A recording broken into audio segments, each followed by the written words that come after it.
안녕하세요. 캔들피그와 김하백의 나불대화 시간입니다. 오늘은 조쏘와 욜로라는 주제로 조금 긴 영상을 준비를 했는데요. 지금 벌어지고 있는 사회 현상을 이해하는데 꽤 도움이 되고 내용도 은근 흥미로울 것 같아서 준비를 해봤는데 과거 기억을 좀 떠올리면서 들어주시면 재밌게 들을 수 있을 것 같습니다.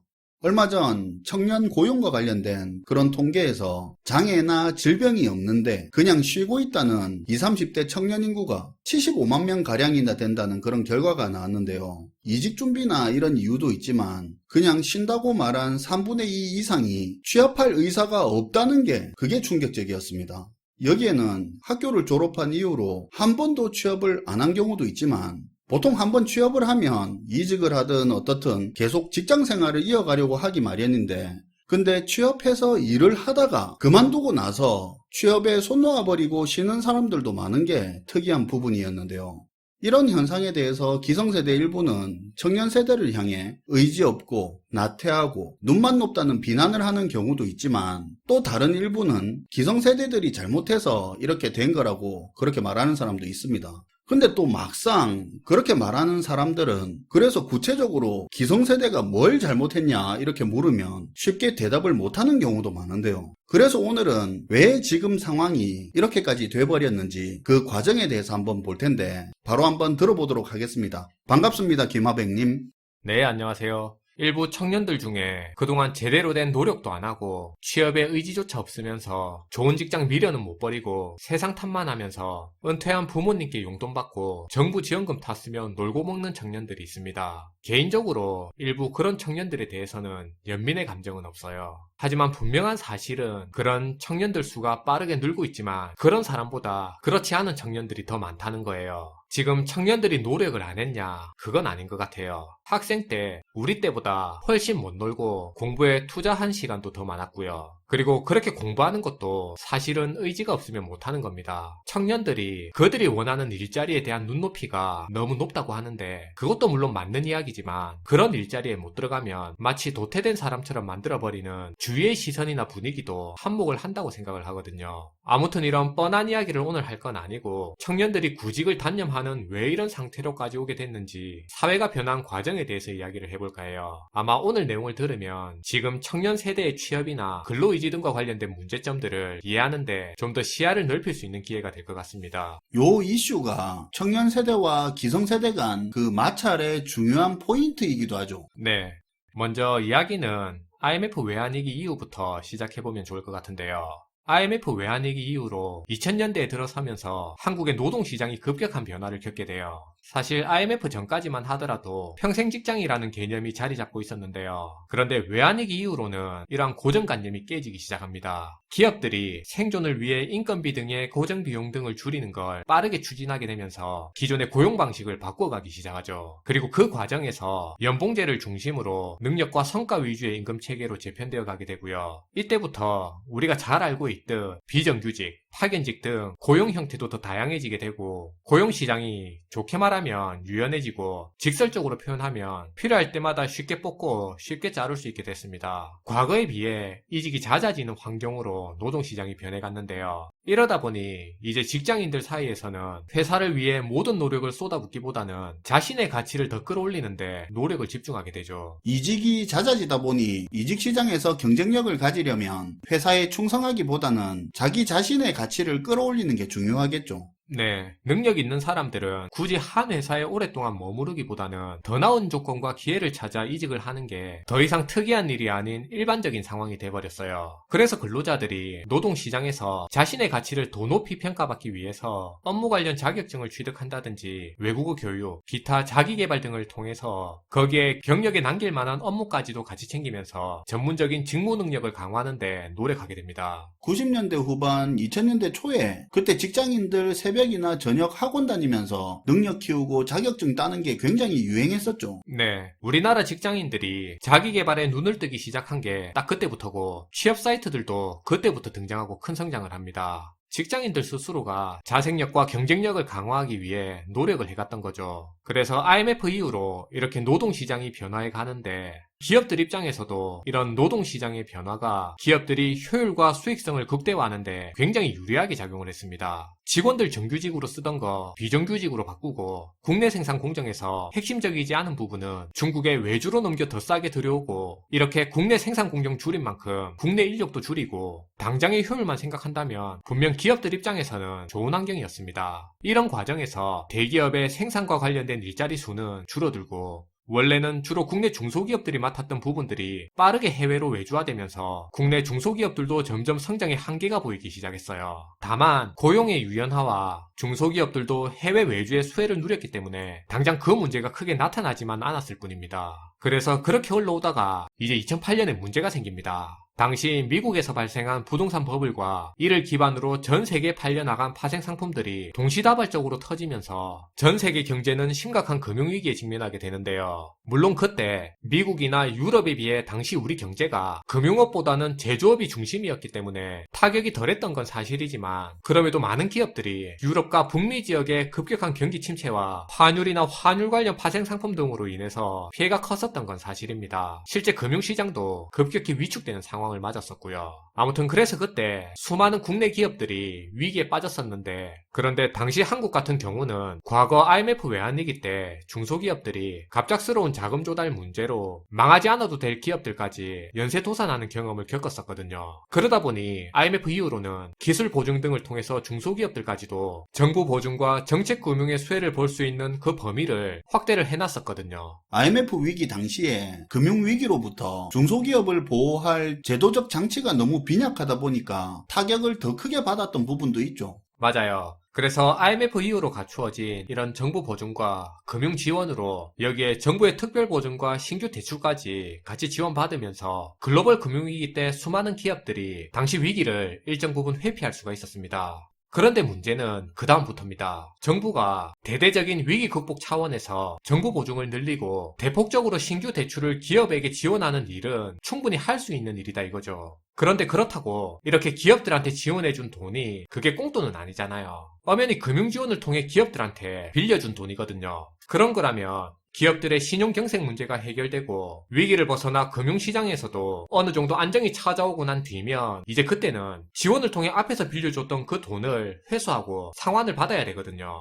글로벌 금융위기 당시에는 원래 괜찮았던 기업, 그 전부터 힘들었던 기업 할 것 없이 위기가 터진 그 당시에는 기업들 대부분이 힘들었고 시간이 워낙 촉박하다 보니까 빠르게 금융 지원을 해야 할 필요가 있어서 조금 과장해서 이야기하면 무차별적으로 돈을 빌려줘서 기업들이 위기에 대응하도록 했어요. 어쨌든 시간이 지난 뒤에 좀 안정화가 이루어지고 나면 그런 금융 지원으로 고비를 잘 넘긴 기업도 있겠지만 분명 그 중에는 부채만 더 커지고 부채를 유지할 수 없을 정도로 부실이 더 악화된 기업들도 있을 거 아닙니까? 그럴 수밖에 없죠. 선별적으로 지원을 해도 그런 일은 벌어지니까. 네. 어쨌든 경제가 안정화되고 나서는 선별적인 구조조정으로 답 안 나오는 기업들은 정리 작업을 해야 했습니다. 근데 이런 회사들을 정리하기는커녕 오히려 보증을 더 연장하고 더 빌려주고 대출 만기도 더 연장해주는 식으로 하면서 계속 끌어온 거예요. 어느 정도 상황이 개선되고 나서도 여전히 문제가 되는 기업들은 정리가 되어야 하는 건데 왜 억지로 살려놨던 거죠? 네. 이게 당시 글로벌 금융위기 때 중소기업들의 부채가 크게 늘었어요. 특히 수출 제조기업 같은 경우는 이 기업들이 문제가 있다 하더라도 제조업의 특성상 고용이 많고 수출에게도 영향이 큰 만큼 고용률이나 무역 수지 등 경제지표상 이들을 정리에 나서게 됐을 때는 그로 인해 경제적인 충격을 무시 못하기 때문에 정치권, 금융권에서 선뜻 나서서 정리하기가 쉽지가 않았던 겁니다. 그러다 보니 경영활동으로 부채이자조차 못 내는 부실 기업들까지도 시장 논리에 따라 구조조정을 못하고 그대로 생존하게 만들었던 거예요.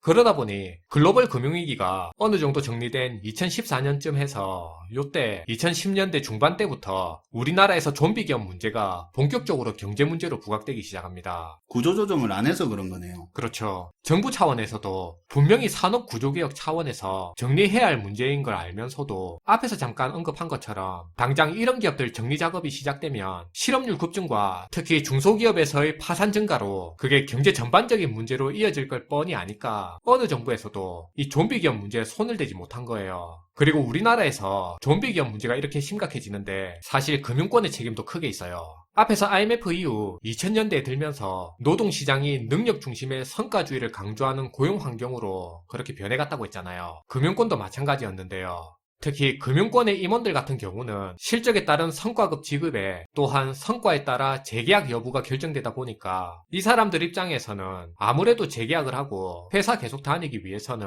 본인 임기 내에는 문제 안 터지게 하면서 단기 성과에 집착할 수밖에 없었는데요. 그러다 보니 금융권에서도 돈 빌려준 기업이 부실하다고 해서 굳이 그걸 들춰내 일부러 자기 발등 찍는 일을 스스로 할 리가 없잖아요. 돈 빌려준 기업이 사업성이 크게 떨어지면 그 회사가 가진 토지라든지 공장 등 담보물의 가치를 잘 평가해서 오히려 돈을 더 빌려주는 겁니다. 더 버틸 수 있게요. 부실이 현실화되지 않게 연장시켜주는 거죠. 그러면 또 대출해줬으니까 은행 실적은 올라가는 거고요. 부채가 더 커져 부실이 커지는 한이 있더라도요. 그래서 당시 금융권에서는 부실 기업이 현실화되지 않게 추가 대출을 해준다든지 대출 만기를 연장해주는 식으로 좀비 기업의 증가에 일조를 했습니다. 이게 기업 부채 이야기이긴 하지만 가계부채도 마찬가지고 금융의 부실이 쌓여가는 과정이 다 이런 코스죠. 네, 항상 그렇죠. 아무튼 번 돈으로 대출 이자조차도 못 내는 이런 좀비 기업들이 2010년대 중반부터 급증했는데요. 그런데 이런 기업들이 제대로 운영이 될 리가 없잖아요.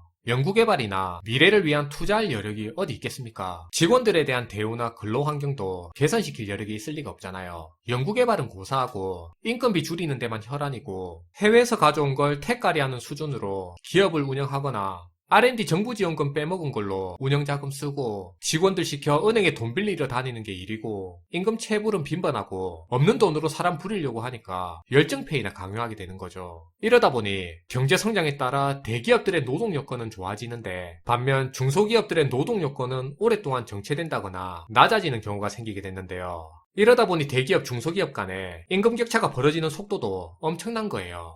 그게 중소기업 근로자의 임금 같은 경우는 어떤 게 문제냐면 소위 짬차고 경력이 쌓여도 임금이 거의 변하지가 않는다는 게 특히 문제잖아요. 안 그래도 그 이야기를 할 건데 중소기업들의 노동 여건이 안 좋은 건 특히 그 부분에서 많이 드러납니다. 실제 이게 많이 알려진 이야기인데도 막상 이 얘기를 하면 깜짝 놀랄 정도로 모르는 분들도 많은 것 같던데요. 중소기업 평균 임금이 대기업 평균 임금의 60-70% 수준으로 그렇게 하시는 분들이 많더라고요. 그런데 실제로는 반이 안 됩니다. 반이 안 된다고요? 네, 작년 국가통계포털 일자리 행정통계에 따르면 대기업 근로자의 평균 세전 월 소득이 563만 원인데 이게 중소기업 근로자 평균 266만 원에 약 2.1배로 나타났어요. 차이가 엄청 크네요. 네, 엄청 크죠. 근데 이게 연령별로 보면 더 심각합니다. 대기업 중소기업 근로자 간의 보수 격차가 20대 후반이 1.6배 차이가 나고요. 30대 초반은 1.8배, 30대 후반은 2배나 차이가 벌어지게 됩니다. 그리고 한참 자녀 밑으로 돈이 많이 들어가기 시작하는 40대를 보면 더 심각해요.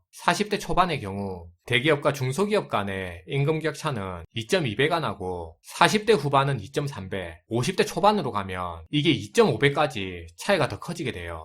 그럼 이렇게 또 생각할 수 있잖아요. 차이가 심한데 근데 그건 대기업 같은 경우는 직급이 올라갈수록 연봉이 확확 튀니까 격차가 크게 벌어지는 거 아니냐, 어쨌든 중소기업도 오르긴 오를 거 아니냐, 그렇게 생각할 수도 있잖아요. 당연히 그렇게 생각할 수 있죠. 네, 근데 사실은 이 부분이 더 충격적인 내용이에요. 실제 지금 이 통계에서 관심이 집중되는 부분도 중소기업에서 일하는 30대 초반 근로자와 50대 초반 간의 임금 격차였는데요. 중소기업에 다니는 30대 초반 근로자의 월 평균 임금이 267만 원인데 50대 초반은 299만 원에 불과한 걸로 통계가 나왔어요. 그러니까 20년 차이임에도 불과 32만 원밖에 차이가 안 나는 거예요. 오래 일하고 능력치가 높아진다고 해도 처우가 개선되지 않는다는 게 문제인 겁니다. 당장 30대 후반부터 자식 밑으로 들어가는 돈이 갈수록 커지는데 임금은 40, 50대가 되어서도 비슷한 수준이다 보니까 생활이 점점 힘들어지는 거예요. 1999년까지만 하더라도 중소기업의 임금이 대기업에 대략 한 70% 정도는 됐었습니다. 근데 지금은 50%도 안 된단 말이죠. 그래서 사실 당장 이것만 보더라도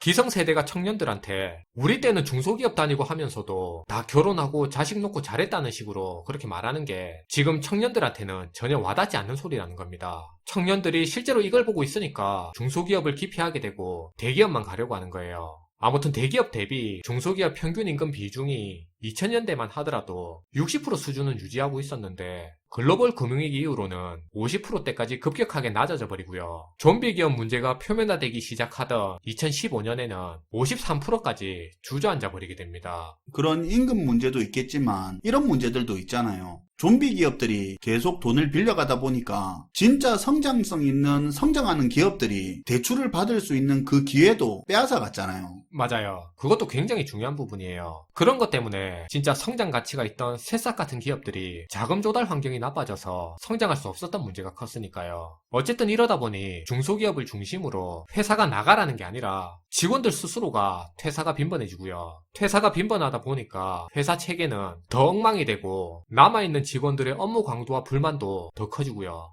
이렇게 엉망으로 돌아가는 좀비 기업들이 2010년대 후반으로 갈수록 너무 급증하면서 많아지다 보니까 이게 청년들 사이에서 이런 임금 낮고 엉망으로 돌아가는 회사에서 일해본 경험들도 자연스럽게 늘어나게 되고요. 커뮤니티를 중심으로 넓게 공유가 되면서 조소라는 신조어까지 등장하게 됩니다. 그리고 이런 이미지가 너무 광범위하게 번지다 보니까 청년들 사이에서 중소기업에 대한 기피 현상은 더욱 심해지게 된 거고요. 중소기업과 대기업 근로자 간의 노동여건과 임금 수준 차가 굉장한 가속도를 붙여 벌어지게 된 것도 이때부터입니다. 진작에 시장 논리로 사라져야 할 기업들이 빚으로 억지로 버티게 만들다 보니까 산업의 구조조정과 성장은 안 되고 경제는 발전했는데 그 경제 규모와 수준에 안 맞는 그런 열악한 일자리들만 득실거리게 된 거예요. 경제가 발전하고 생활 수준이 높아지는 만큼 노동시장에 공급되는 인력들의 학력도 높아지는 건 당연한 거고, 그리고 경제가 발전하는 만큼 산업이 점점 첨단화되고 고부가가치 업종에 속해 있는 기업들도 늘어나야 되고, 그러면 또 근로환경은 경제 수준에 맞게 나은 수준으로 갖춰지는 게 어떻게 보면 자연스러운 건데, 근데 글로벌 금융위기 이후로 산업 구조조정 없이 정체돼서 15년 전과 하는 게 거의 달라진 게 없는 많은 기업들이 좀비 기업으로 계속 생존하게 하면서 근로 환경은 전혀 개선되지 않고, 아니 어떤 곳들은 오히려 개발도상국의 외국 인력들을 많이 쓰다 보니까 그 수준에 맞춰서 더 나빠진 그런 것도 많아요.